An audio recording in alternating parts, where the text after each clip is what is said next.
Imagine you have a traditional desktop EHR software similar to this one, which has all required functions but lacks accessibility through a web interface for your clients.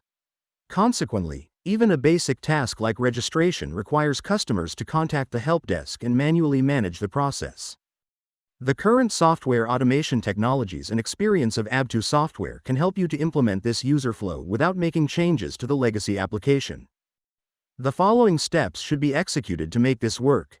The legacy software should be installed on the server. Abto Software is to develop an automation tool that can independently interact with your legacy application via user interface like Aerial User. Abto Software is to develop a simple and secure website to enable patients to register and enter information by themselves, which should be just validated through Help Desk. We can use this approach to expand the list of functionality accessible for patients via web interface, like document upload, My Cabinet, etc.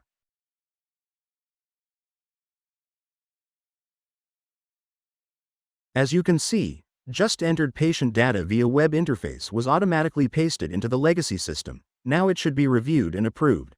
Such automation is much more cost-effective than the complete rewrite of the legacy EHR software.